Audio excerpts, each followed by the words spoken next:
Take someone like this to any restaurant and watch what happens. Their eyes scan the room before they sit down. They rule out the table in the middle. They rule out the chair that faces the wall. And when they finally choose, it's always the same spot. Back against something solid, the whole room in front of them. If you've noticed this in someone you know, or if that someone is you, this video is going to explain something you've probably been doing for years without quite knowing why. Because this isn't a quirk. It's not a preference. It's your nervous system doing exactly what it learned to do. There's actually a name for this.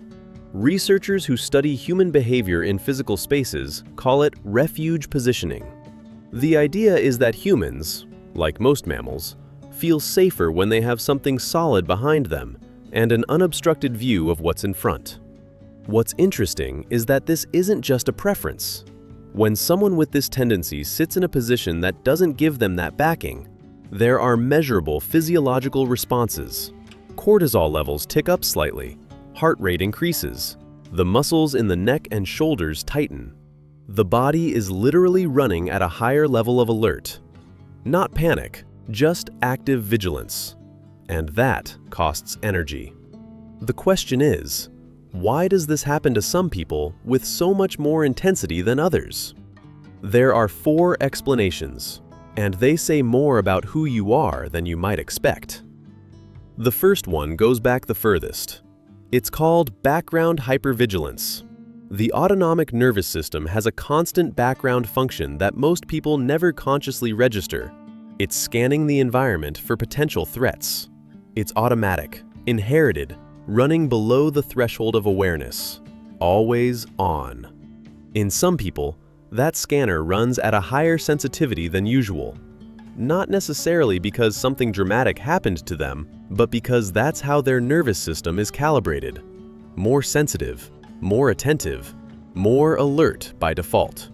For these people, having an exposed back represents a blind spot in the scan, a zone the system can't monitor, and the nervous system doesn't do well with blind spots. Putting your back against something solid closes that blind spot. The scanner can stop covering that angle and redirect its resources to what's in front. The tension drops, not because the person decides to relax, but because the system receives the signal that sector is covered. The second reason is more emotional, and to understand it, you have to look at how the body learns what safe feels like. What researchers call attachment theory describes how humans develop, very early in life, patterns for managing feelings of safety and insecurity. One of those patterns involves physical contact. The support of a solid surface, a wall, a chair back, even someone's hand, activates a calming response in the central nervous system. That's not a metaphor. It's neurophysiology. Firm physical contact with a stable surface activates the parasympathetic nervous system, the same one that activates when we feel protected. For people who found in physical contact their primary emotional regulator when they were young, or for those who grew up in environments that weren't always predictable, having their back against something becomes a sensory anchor, a signal that tells the system, right now, something solid is there. It's not dependency. It's a learned pattern of regulation, and it works. The third explanation connects directly to what we looked at in the previous video about background noise. Some people process more sensory information than usual, more environmental detail, more nuance in conversations, more peripheral signals. Researchers call this high sensory processing sensitivity, and it affects around 20% of the population. For these people, a room with activity behind them is a constant source of stimulation the system has to process whether it wants to or not. Someone walking past, a conversation starting up, a movement on the side they can't see. Each one of those inputs enters the system and occupies cognitive resources. Sitting with your back to the wall eliminates that load. What you can't see behind you, the system doesn't have to process. And with that load reduced, the conversation in front of you, the food, the book, whatever it is, gets more attention, more presence, more quality. It's not paranoia, it's resource management. The same brain that needs its back covered tends to be the one that concentrates most deeply once it gets there. The fourth reason is the simplest, and, as in the previous video, probably the most underestimated. Conditioning. The body learns.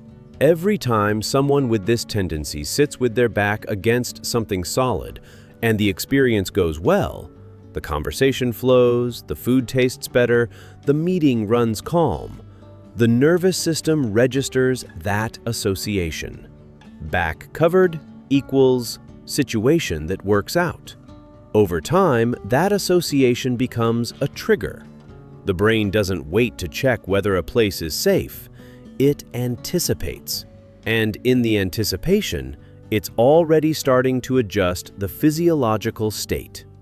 It's the same mechanism that makes a hotel room hard to sleep in, even when the bed is perfectly comfortable. The context doesn't have the right cues. The signals the body recognizes as safe aren't there.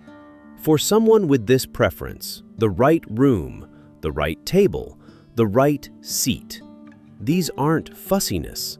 They're the context that allows the nervous system to lower its guard just enough for that person to be fully present. Here's what I want you to take from this. Needing your back against something solid is not a phobia. It's not social anxiety.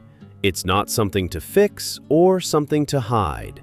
It's the signature of a nervous system that processes deeply, that notices what others walk right past, that has spent years intuitively managing its own level of activation.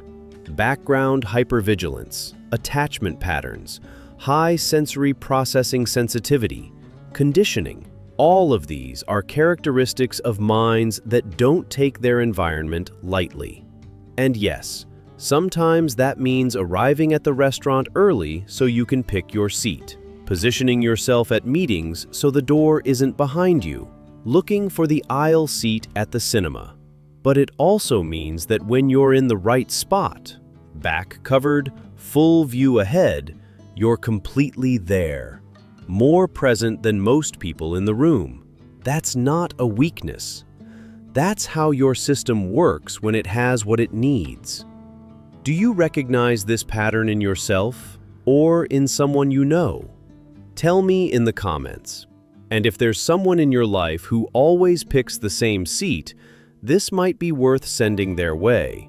The next video is about people who have friends, who are surrounded by people who care about them and still feel alone.